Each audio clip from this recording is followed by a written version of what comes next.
I want you to think really think about the last major life-altering decision you made. Oh, that's a heavy one right out of the gate. Right.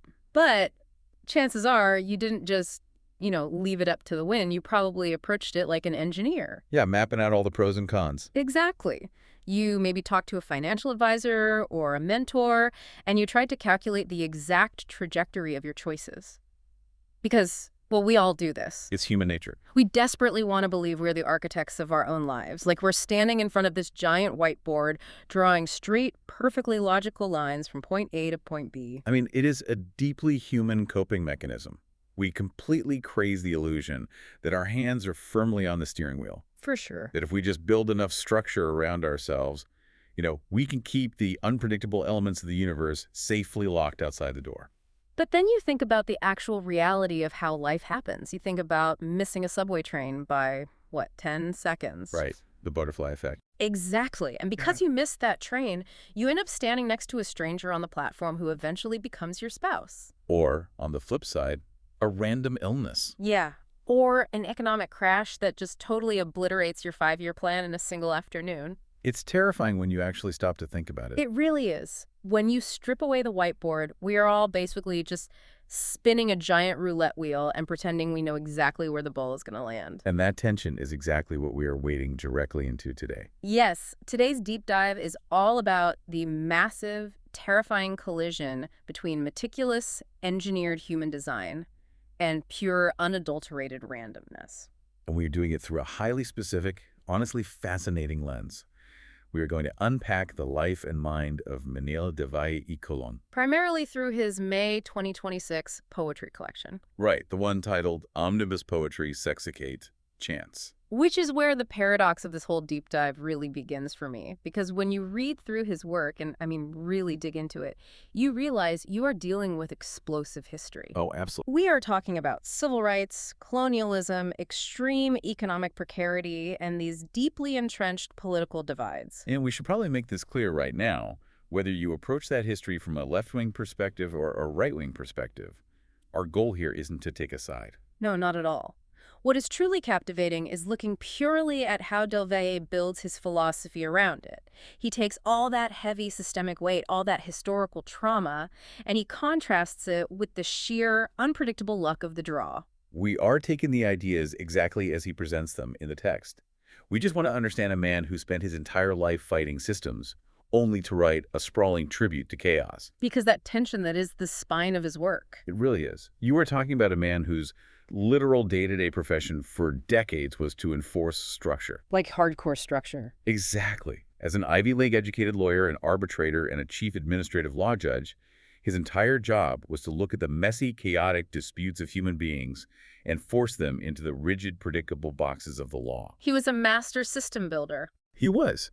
And yet, for his 68th volume of poetry, he turns around and dedicates the entire work to the concept of chance. Which is wild. To the unforeseen possibilities and accidents that render all of our laws and structures basically powerless. I really want to spend some time on his biography before we even touch the poetry, because his life story is the ultimate counterweight to the concept of randomness. Oh, his trajectory is incredible. If you just look at his path, it feels like the complete opposite of chance. It looks like a masterclass in engineered opportunity. I agree completely. So born in October 1948 in New York City to Puerto Rican parents, he grows up in East Harlem.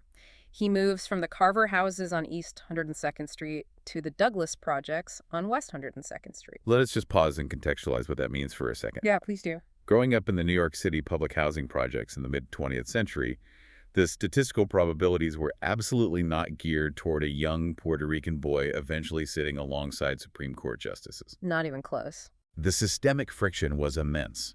Yet, you look at his time at Brooklyn Technical High School in 1962, and you see someone who isn't just surviving his environment. Right, he's mastering it. He is actively acquiring the tools of the establishment.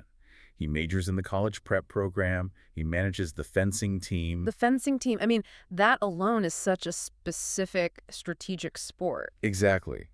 And he joins the debating society. He even works on the polling squad doing statistical polling for NYC elections.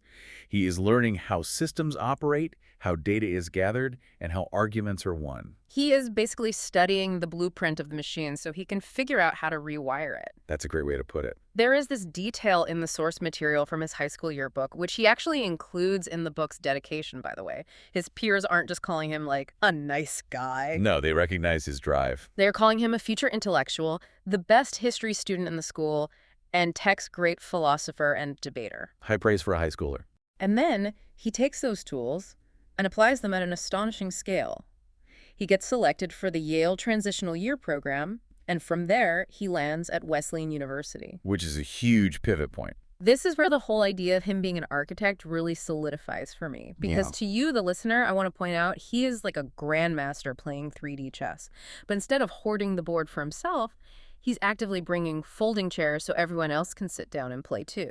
He doesn't just attend Wesleyan. He fundamentally alters its demographic architecture. The historical accounts of his time at Wesleyan in the late 1960s are remarkable.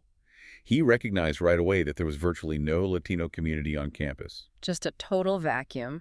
And instead of accepting that as a fixed reality, he engineered a solution. He drafted a proposal, rallied faculty support, and actually helped the university secure a massive grant from the Ford Foundation. That is no small feat for a college kid. Not at all. That grant funded a conference and dedicated diversity efforts. And he personally went out and heavily recruited Latino students. He was doing the legwork himself. Exactly. Which led directly to a record 10 Latino men being accepted into the 1969 to 1970 class. He literally built the Eugenio Maria de Hostos Wesleyan Club alongside university administrators.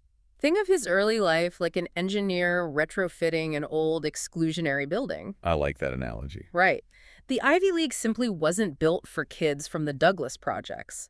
The architecture was specifically designed to keep them out. It was a very closed system. So instead of just quietly using the side door he was granted and keeping his head down, he got inside, grabbed a sledgehammer, knocked down the walls, and legally mandated that they build a wider staircase for everyone coming up behind him. And he doesn't stop at Wesleyan. No. He transfers to Princeton University, and what does he do? The exact same thing. The exact same thing. He founds the Latino organization on campus, recruits more students, and forces the university to approve one of the first seminars in the Ivy League focused entirely on the history and politics of Puerto Rico. Which is just incredible momentum. He was institutionalizing his activism. He wasn't just protesting outside the administration building, though protests were happening. He was changing the curriculum inside the classrooms. He's hardwiring it into the system. And this reaches its absolute zenith with his senior thesis at Princeton. He writes an exhaustive history of Puerto Rican students and public education. Which is usually where a thesis ends, right? It just gets graded and archived. Usually, yes. It sits on a library shelf gathering dust. But not his. A chapter of that thesis is incorporated into a memorandum for Senator Jacob Javits. Wow. It is entered into a U.S. Commission on Civil Rights hearing, and crucially, it is used by the Puerto Rican Legal Defense and Education Fund to frame their legal complaint in the landmark case, Aspire v. Board of Education. I really need to underline how wild that is for our listeners. He writes an academic paper as an undergrad, and it becomes the foundational framework for a lawsuit that literally alters the New York City educational system. A massive systemic shift. And the specific mechanism of that case is fascinating, too, because it resulted in a consent decree. Which is very different from just a standard ruling. Exactly. For anyone unfamiliar, a consent decree isn't just a suggestion. It is a binding legal agreement enforced by a judge. He helped engineer a legal mandate that afforded bilingual education to limited English-speaking children across the entire city. It's tangible, enforceable change. And then, just to get full circle, after he graduates from Yale Law School in 1974, in the same class as Clarence Thomas and Lonnie Guinier, by the way, he actually goes to work as a trial attorney on that exact same Aspira case. He moved from legal theory directly to legal enforcement. Talk about following through. His subsequent career is just a continuation of this incredible drive for systemic control, prosecuting federal labor law violations for the U.S. Department of Labor, becoming one of the few Puerto Rican arbitrators in the country, Right. serving as the chief administrative law judge of the New York State Division of Human Rights. There, he prioritized cases involving racial discrimination, sexual harassment, and aids, essentially forcing accountability in areas where society was failing. He was building guardrails. Then he spent over a decade as the chief administrative law judge for the Social Security Administration in Puerto Rico. His entire professional identity was predicated on the belief that human suffering and injustice could be mitigated through the rigorous application of legal design. Which makes his relationship with Supreme Court Justice Sonia Sotomayor make perfect sense. Oh yes, the inscription. The sources note that she wrote a handwritten inscription in his copy of her book. She called him her first role model and praised his passion for fighting for change. She saw exactly what we were talking about. She saw him as a foundational architect of opportunity. But, and here's the pivot, this massive, imposing biography is exactly what makes the poetry collection we are dissecting today so jarring. It feels like cognitive dissonance at first. It really does. How does a man whose entire existence is a testament to the power of human will, a man who literally bends the legal system to his design, sit down and write a book dedicated to the people who have been crushed by the randomness of life? It is the ultimate philosophical pivot, but I think it makes sense. As you age and as you spend decades watching the limits of the law firsthand, you inevitably realize that no matter how many consent decrees you write, no matter how many courtrooms you preside over, you cannot legislate away the fundamental chaos of existence. You just can't. You cannot subpoena a hurricane. You cannot issue an injunction against a random medical diagnosis. Yeah. Del Valle seems to have reached a point where he needed to reconcile his life of strict legal design with the undeniable reality that chance still rules the universe. And he introduces that concept in the poetry collection by starting with the most literal, universally understood metaphor for randomness possible. The casino. A casino. The vignette is called the roulette wheel. But he doesn't focus on, like, James Bond in a tuxedo ordering a martini. No, it's much more grounded.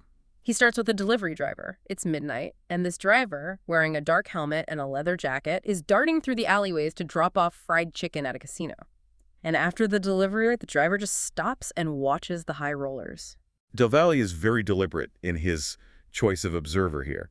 The delivery driver is someone firmly entrenched in the grueling, predictable mechanics of the working class. Yeah, a one-to-one exchange of labor. Right. The driver trades time for a fixed amount of money.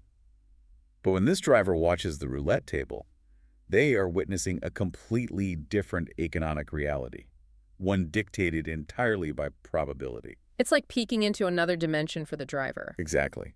And the poem goes into exhaustive, almost clinical detail about the mechanics of American roulette. Which I found so strange at first. It notes the numbers 1 through 36, the addition of the 2 zeros that statistically tilt the odds in favor of the house, the difference between inside bets on specific numbers and outside bets on dozens, columns, red or black.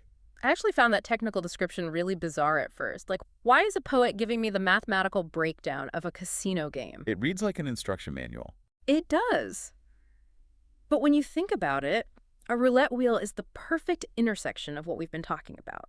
It is a highly engineered, meticulously designed piece of machinery. Oh, absolutely. The wood is polished, the frets are perfectly spaced, the physics of the ball drop are calculated to the millimeter. But all of that intense human design exists for one single purpose: to generate a completely random, uncontrollable outcome. It is a machine designed to produce chaos. Yes. That is a brilliant way to frame it. Yeah. And Del Valle takes that mechanical observation and elevates it to theology. It really goes deep with it. The poem argues that the people standing around that table aren't just trying to win money. They are engaging in a ritual. Yeah. He writes that they are paying homage to the god of chance.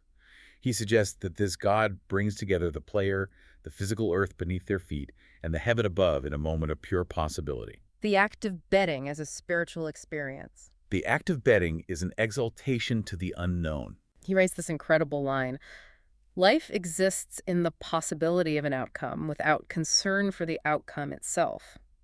But I actually have to stop and push back on that a little bit. Okay, play devil's advocate. Because that sounds highly romanticized to me.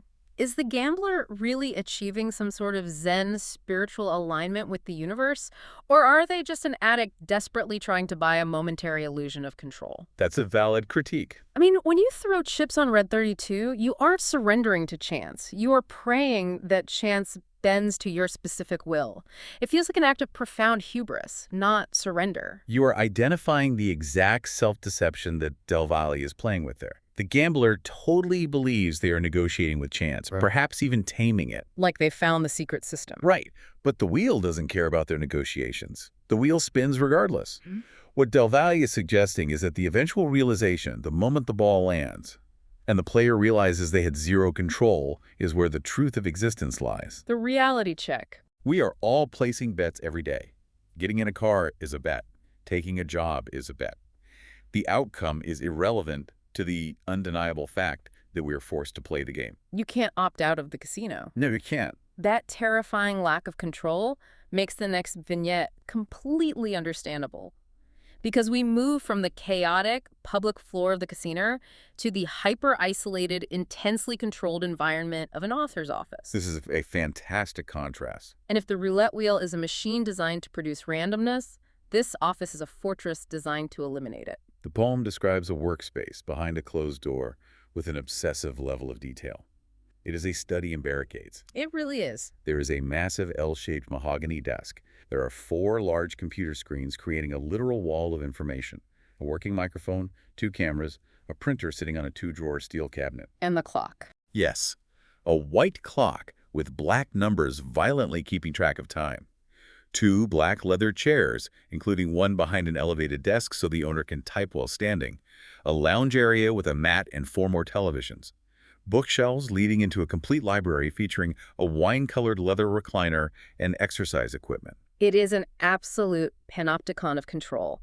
This person has created a localized environment where they dictate the temperature, the lighting, the influx of information, and the ergonomic angle of their spine. And they control every variable. When I read that list, I didn't see an inspiring workspace. I saw an apocalyptic bunker. A bunker against chance. Exactly. It's the architectural equivalent of putting your hands over your ears and screaming to drown out the noise of the universe. It's someone saying, I know the roulette wheel is spinning outside, but in here, I am the god of chance. And yet, Del Valle pierces that illusion of total control with a single devastating insight. He doesn't let the author win. Not at all. The poem states that designs by their very nature are prone to chance. He argues that no matter how high you build the mahogany walls, the mind inside that room still relies on the random, unpredictable firing of synapses. The internal biology. To write poetry, to create art, the author must wait for inspiration. The muse. And the muse does not operate on a schedule. You can sit in your wine-colored recliner with your 4 screens all day long, but if the random spark of creativity doesn't hit you, the design is useless. The structure is just a waiting room. The structure merely prepares the author to receive the randomness whenever it happens to arrive. So even the ultimate architect eventually has to surrender to the ghost in the machine. That makes total sense. Good.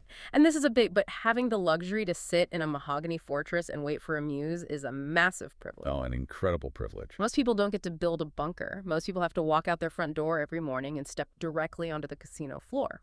Which brings us to the next major theme of the collection. And that transitions us perfectly into how Del Valle views the social reality of chance.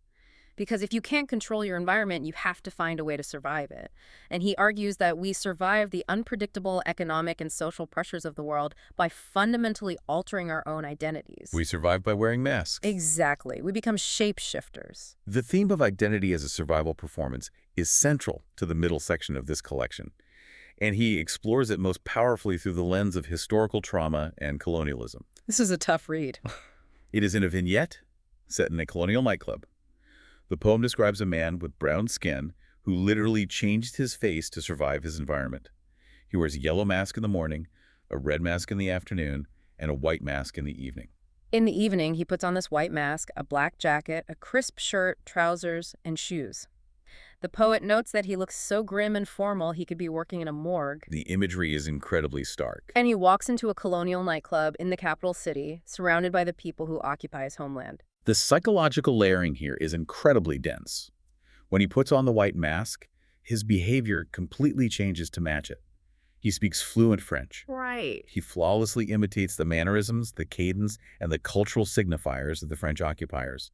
In doing so, he gains entry into their spaces. He achieves a temporary, superficial status that separates him from his oppressed brethren outside the club. He infiltrates the ruling class. But Del Valle doesn't let the reader think this is a victory. The poem explicitly reveals the deep psychological wounds of inferiority that the mask is attempting to cover. The performance is eating him alive from the inside. He wears the mask to simultaneously mock the French like a sort of subversive hidden joke and to suppress his own self-loathing. It's a dual-purpose mask. He plays the clown in their court, using humor as a defensive weapon, biding his time and waiting for the day he can finally rip the mask off and proclaim true freedom. I read this and immediately thought of how exhausting it must be. The cognitive load must be staggering. To know that the random chance of where you were born forces you to assassinate your own authenticity every single day just to physically and economically survive. You're touching on the core thesis of post-colonial psychology there. When the external environment is governed by an unpredictable, oppressive force, authenticity becomes a dangerous liability. It paints a target on your back. Exactly. The self must become malleable. The mask is a shield against the randomness of a colonial soldier's mood or a colonial employer's whim.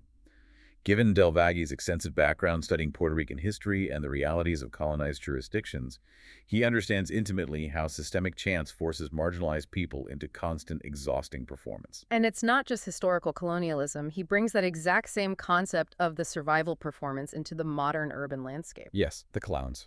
There is this absolutely surreal poem about two window washers working on a skyscraper. But they aren't wearing standard safety gear or hard hats. They are hundreds of feet in the air, dangling from a scaffold, dressed in full, elaborate clown outfits. Red noses, curly hair wigs, massive red clown shoes. It is a striking visual of absurdity. The poem states that pure chance brought these two individuals together on that scaffold. And from that terrifying, precarious vantage point, they look down at the grid of New York City.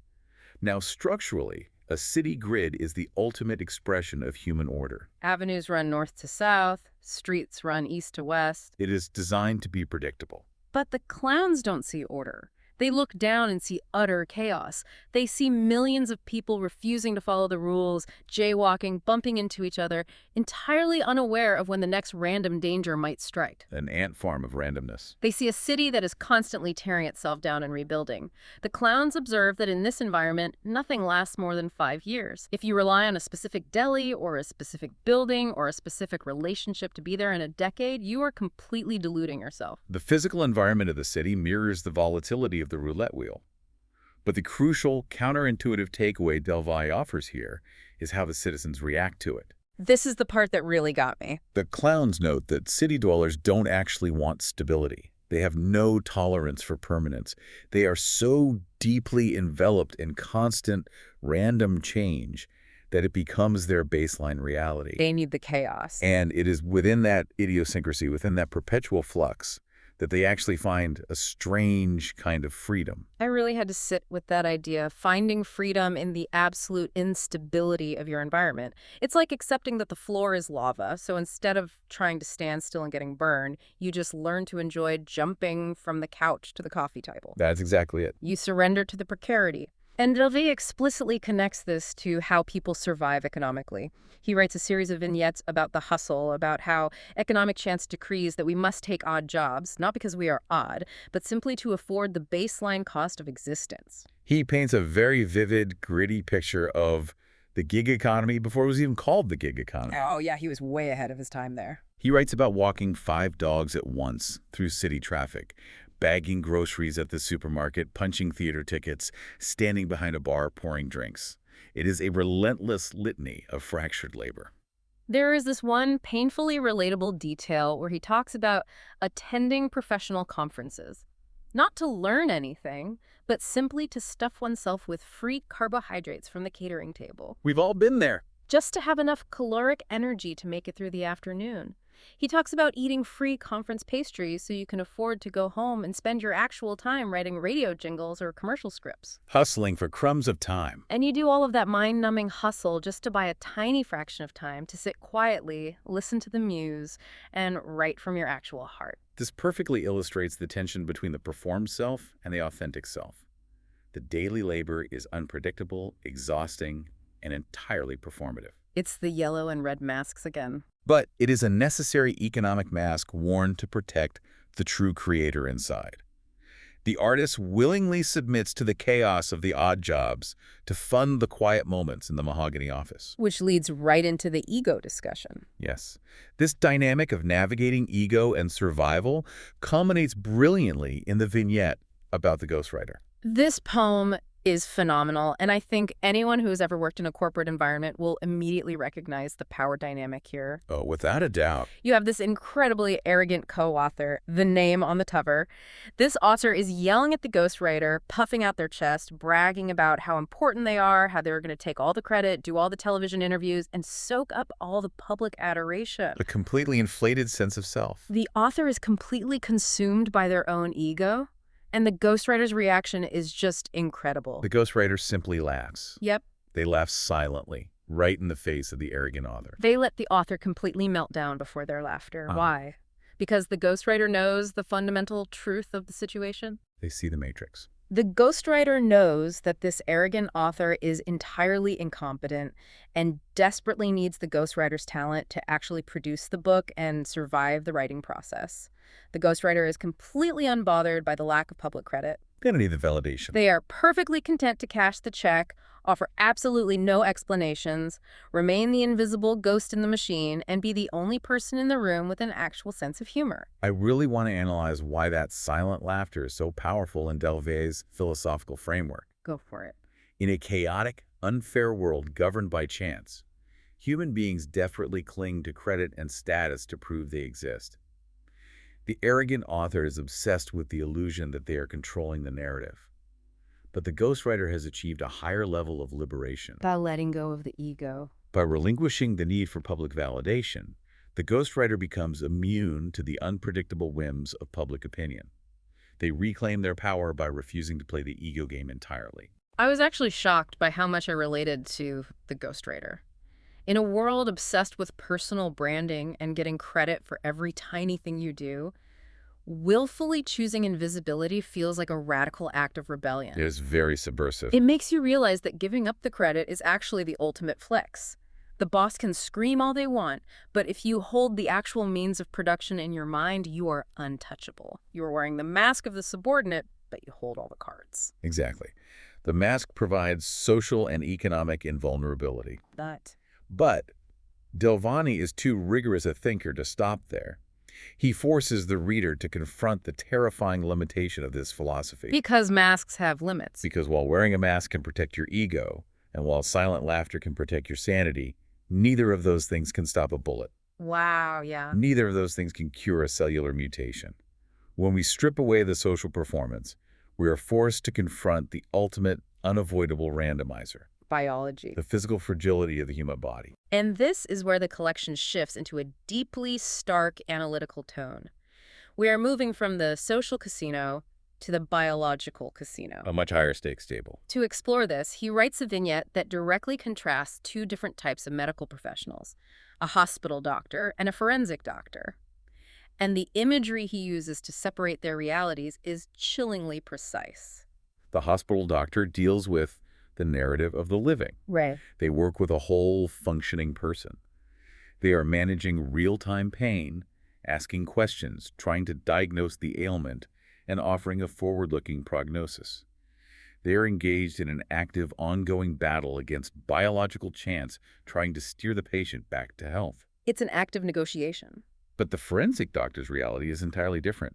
The forensic doctor speaks only to the dead, whom they clinically, almost tragically, refer to as the loved one. That phrase gives me chills. And the forensic doctor doesn't get the whole person. They are handed a shattered vase and asked to guess what it used to hold. They just have the fragments. They rely on fragments, an autopsy report, scattered medical records, guesswork, and statements from witnesses who may or may not have actually known the deceased. The forensic doctor is working backward in time, trying to make sense of the remnants left behind to determine the precise cause and manner of death. If you look closely at this comparison, you can see the direct influence of Manuel Delvey's decades-long legal career bleeding into the poetry. Oh, absolutely. The epistemology of medicine and the epistemology of law are incredibly similar. How so? As a trial attorney and an administrative law judge, Delvey spent his life dealing in fragments. The law rarely has the luxury of the whole picture. You are constantly trying to reconstruct a past, chaotic event using incomplete pieces of a puzzle, Like a biased witness testimonial. or a blurred photograph, or a half-written contract. Hmm? Del Valle understands on a cellular level that both the forensic doctor and the judge are ultimately relying on a science of probabilities. That phrase, science of probabilities, is so jarring when applied to human life. He explicitly states in the poem that whether you are the hospital doctor guessing at a cure or the forensic doctor guessing at a cause of death, there are absolutely no guarantees that you are correct. Certainty is a myth. Certainty may very well be absent. It's all just an educated guess against the roulette wheel of biology. And honestly, that is a terrifying thought. It forces you to look at your own mortality. To realize that the line between breathing and ending up on a steel table is dictated by a roll of the dice we can't even see. It profoundly demystifies death. It strips away the illusion that health is a moral reward and death is a punishment. It is just biology intersecting with chance. But he doesn't let us off the hook. Del Valle is very careful not to let this biological randomness become an excuse for nihilism. He warns us that just because chance exists, you cannot completely ignore the rules of reality. Right. He illustrates the danger of hubris brilliantly in the vignette about the brawler. This poem is like a cautionary tale about misunderstanding your own luck. It really is. The brawler is a man who genuinely believes that the gods of chance promised that he would never be encumbered by time. He thinks he is literally invincible. Main character syndrome taken to the extreme. And because he believes this, his entire existence becomes a reckless performance. He wears this highly specific, aggressive outfit, an open neck, black shirt, black trousers, a black jacket, and black loafers. The uniform of a provocateur. He walks into nightclubs, mathematically calculating his entrance to ensure he catches everyone's attention. And then he aggressively engages in brawls over the smallest, most insignificant slights. The brawler's fundamental flaw is an epistemological misunderstanding of the universe. He believes that because he isn't constrained by the standard 9-to-5 expectations of time, he has an infinite supply of it. He thinks he's immortal. He misinterprets his temporary streak of good luck as a divine promise of immortality. He thinks the gods of chance gave him a free pass.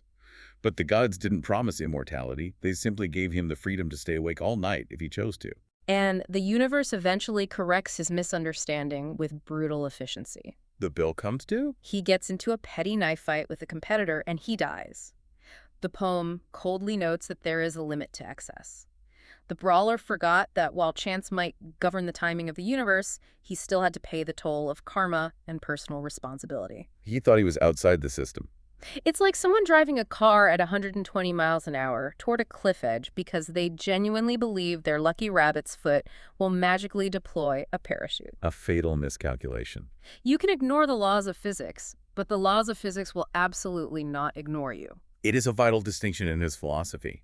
Chance governs the environment, but you are still responsible for how you navigate it. Your choices still carry weight. Even when the system is rigged.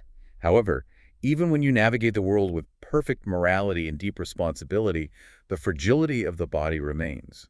We see this explored with deep, agonizing melancholy in the vignette about the comatose activist. This one is incredibly hard to read, especially when you overlay it with Del Valle's own background of relentless, lifelong activism. It feels very personal. The poem describes an activist who is trapped in a coma. His body has failed him. But the poem doesn't focus on the beep of the heart monitor or the IV drip or the hospital room. It focuses on his legacy. It reflects entirely on the emotional and communal supports this man built over a lifetime of fighting for liberty, fighting for his people, without ever letting greed or corruption taint his mission. The supports keeping him alive in the poem are deeply spiritual. It's the rebellious, pulsing rhythms of the salsa music he used to play to open his radio program. The culture holding him up. It's the echo of his political commentary. It is the palpable love of his friends and the deep respect of the students who used to debate with him and beg him to take better care of his health. But despite all of that immense cultural and emotional wealth, he is reduced to biology. The poem lingers on the heartbreaking chance that his biology might miraculously reboot. He just needs the random chance to wake up, to open his eyes and start afresh. it is the ultimate distillation of powerlessness. He has built a legacy that will outlast him, but in this specific moment, his entire existence relies on a random biological die roll. a role he has no control over. And if you sit with that realization for too long, if you accept to you, the listener, that our physical bodies are this fragile and our control over our ultimate fate is this profoundly limited, it feels like it should lead straight to paralyzing existential dread. It's a very heavy thought process. If the wheel is spinning and it's going to eventually land on double zero no matter what we do, how are we supposed to get out of bed in the morning? This is exactly where Valle provides his philosophical antidote. He doesn't leave the reader stranded in nihilism. Thank goodness. He argues that the way we survive the terror of the roulette wheel is by actively choosing to become anchors for each other in the chaos. He proposes 3 specific defense mechanisms against existential dread: profound empathy, deliberate caregiving, and a radical embrace of the absurd. Let's unpack the first one, empathy. He writes a vignette about a man who functions as an ultimate emotional empath.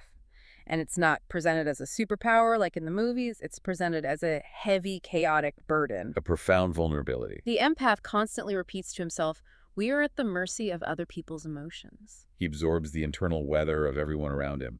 When his friends are angry, he physically feels their rage. When they are sad, he sinks into their depression. He has no emotional boundaries. He is a sponge, absorbing all the agitation, the fervor, and the unpredictable emotional chaos of the human beings he loves. He perceives the world entirely through his raw senses, judging people by the messy authenticity of their feelings rather than the cold artifice of their logical reason. But carrying that much emotional chaos is completely unsustainable. You would just burn out. The system would overload. So where does this empath go to find equilibrium? He goes to the beach, he sits with his friends on the sand, and he lets the overwhelming rhythmic noise of the waves crashing on the shore wash away his doubts and frustrations. The ocean is a brilliant symbol here. It's fascinating because the ocean is the ultimate representation of natural, chaotic chance. Millions of gallons of water crashing randomly against the land. But by immersing himself in the macro chaos of nature, it somehow dissipates the micro chaos of human emotion. It puts the human chaos into perspective. He finds peace by surrendering to a larger rhythm. Nature acts as a vast heat sink for his emotional overload. However, finding peace on a beach is a passive form of coping. Right, you're just sitting there. Sometimes navigating the chaos requires highly active, deliberate intervention.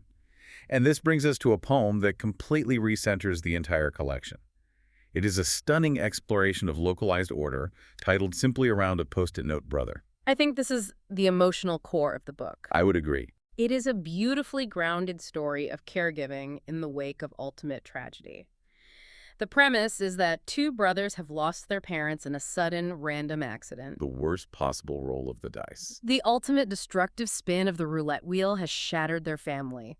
The older brother is forced to become the sole caretaker for his traumatized younger sibling, Who is completely broken by the randomness. The younger brother is so emotionally scarred by the randomness of the accident that he is literally agoraphobic. He is terrified of going outside, so he studies exclusively online, trapped in the apartment. The younger brother is paralyzed by the understanding that the universe is unpredictable and lethal. Every shadow is a threat. To help his brother survive this paralyzing fear, the older brother doesn't offer empty platitudes. He doesn't tell him everything happens for a reason. Which wouldn't help anyway. Instead, he actively constructs a desperately needed safety net of absolute, unyielding predictability. And he does it using the most mundane, fragile tool imaginable, post-it notes. The specificity of where he places these notes is what makes it so moving. The older brother is meticulously mapping out the future, so there are absolutely no surprises. He is eliminating chance. When he has to leave the apartment, he doesn't just leave a note on the table where it might blow away or get overlooked. He gently places a post-it note directly on his sleeping brother's forehead. That image is so powerful. It guarantees that the exact moment the brother wakes up, he knows exactly where his caretaker is. He places a post-it on the refrigerator door, outlining the instructions for cooking dinner. He puts a post-it on the to-do board, assigning the laundry. He choreographs the whole day. If the older brother realizes he is going to be late, coming home a disruption in the schedule that could easily trigger a panic attack, he makes sure to stick a post-it on the side of his brother's favorite hoodie. And when it is time for the younger brother to engage with the world and study, he places a note specifically on the desk that he dipped for him with his own hands. I want you to really think about the physical mechanics of this. Think about the texture of the paper, the act of writing the note, the physical intimacy of placing it on someone's forehead. It's an act of deep devotion. It isn't just basic communication, it is a physical tether. The older brother is essentially saying, I know the universe is a chaotic void that randomly took our parents. I cannot fix the universe. But within these four walls, I am building a micro-universe of perfect order. I am manipulating gravity to keep you safe. It is the profound, quiet heroism of everyday caregiving. It really is. It is the ultimate defiance against chance. He counters the massive, destructive randomness that took their parents with tiny, deliberate acts of reliable design. Just page by page. He sits down every evening, listens to what his brother learned online that day, and shares the mundane details of his own day, for that is what brothers do. It is love as an architectural structure. Building a fortress out of yellow paper. But Del Valle recognizes that even love and caregiving can sometimes be overwhelmed by the sheer weight of reality. And when reality becomes too heavy, he offers a final, radical defense mechanism, the absolute absurdity of the human imagination. Which explains the wildly unexpected left turn in this entire collection. It is quite the pivot. You are reading these heavy, poignant poems about trauma, mortality, and colonialism, and suddenly you turn the page and you are reading a vignette about an alien bakery. It throws you completely off balance. It is a massive, jarring shift in tone. The alien bakery vignette is an explosion of surrealism. Del Valle transports the reader to an entirely different planet. Out of nowhere. He describes spaceships arriving from duplicitous, distant worlds. He describes alien beings whose biology is completely rewired. Their fingers act as their taste buds. Which is just a wild concept. This means that the mundane act of kneading dough into bread is transformed into an overwhelming artistic experience of physical wonder. The world building is completely unhinged in the best way possible. Dogs can speak fluently. Cats follow them around, taking meticulous notes. The cats taking notes is my favorite detail. And the fashion. The aliens are dressed in these futuristic metallic wardrobes, but they are exclusively in hyperspecific pastel colors. Pink, mauve, periwinkle green, pale yellow, peach, apricot. Very vibrant. And when they hit the dance floor, they switch into metallic lavender and lilac. Their social customs are equally absurd and specific. They greet each other by bowing exactly 3 times. They listen to a genre of alien rap music characterized by sharper, more jagged beats designed specifically to wake up the lethargic spirit. They need the sharp beats to feel alive. And of course, they operate a bakery that produces interstellar pastries made out of cosmic particles. When I first read this, I was laughing, but I was also deeply confused. I thought, why is a former judge writing about periwinkle spacesuits and note-taking cats? It seems frivolous at first glance. But in the context of surviving the roulette wheel, it actually makes perfect sense. Reality is often bleak, gray, and dictated by forces we can't control. The hospital rooms and the courtrooms. Imagination, the ability to sit in a room and dream up an entirely new, absurd, pastel-colored universe where the rules of physics and biology do not apply, is the ultimate escape hatch. It is the mind's final, impenetrable defense against the rigidity and hardship of actual reality. It is a celebration of the random, chaotic firing of synapses that we discussed earlier in the author's office. The muse at work. It is the god of chance working inside the human mind, transforming something as basic as flour and water into a feast of interstellar wonder. And that incredible realization about the power of the mind leads us directly to the philosophical conclusion of the entire collection. The grand finale. The final major vignette we need to discuss is titled simply Memory. And this is the poem that completely bends the framework of everything we've talked about today. This poem honestly gave me vertigo. It flips the script entirely. Because after spending an entire book exploring the terrifying, unpredictable nature of chance, Del Valle posits the theory that flips the entire premise upside down. He writes that chance has decreed that the lives we are currently living are merely memories. It's a huge paradigm shift. He suggests that everything we are experiencing right now is just a recollection of what we have already done or what we will have done right before the exact moment of our death. It introduces a form of psychological determinism. He writes that in this framework, there are actually no surprises in life. Not at all. Every tragedy, every sudden joy, every unpredictable accident, everything we think is a surprise, has already been filtered through our past. Therefore, there can be no true regrets, because we are simply reliving a script that has already been finalized. It takes the pressure off in a way. He paints this poignant picture of old age, suggesting that we spend our twilight years simply refining these memories through conversation, confirming details with old friends, and checking the weather of the past. I want to read the exact line because it is so incredibly powerful, he writes.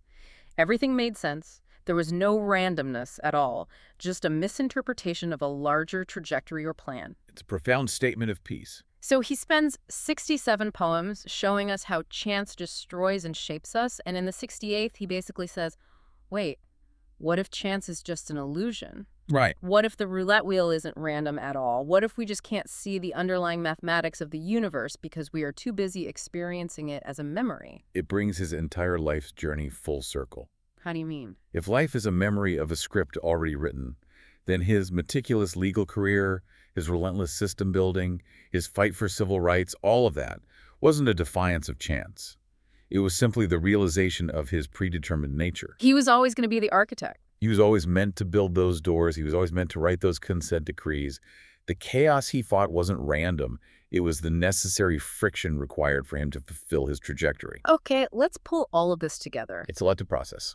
We started this deep dive looking at a man who was the ultimate architect, Manuel del Valle y Colón, a Puerto Rican kid from East Harlem who learned the mechanics of the Ivy League, weaponized the legal system, and engineered opportunity for thousands of people. He broke the mold and built a new one. He spent decades dealing with the fragmented, messy realities of human rights and social security, a relentless builder of structure. And yet, through this poetry collection, he reveals a profound, incredibly beautiful surrender. He really does. He recognizes that beneath all our carefully constructed laws, our consent decrees, and our mahogany desks, we are just fragile, biological vessels. At the mercy of the spin. We wear social masks to survive economic precarity. We build fortresses of routine to protect the people we love.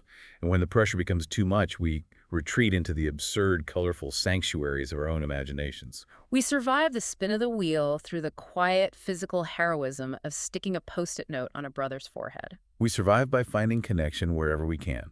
And so, returning to that final, mind-bending vignette about memory, I want to leave you, our listener, with a final thought to chew on today. Let's hear it.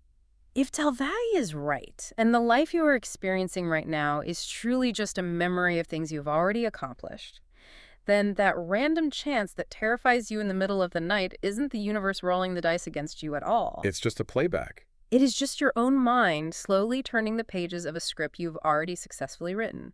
So the next time you face a terrifying, unpredictable moment that threatens to ruin your carefully engineered plans, ask yourself, are you stepping blindly into the unknown?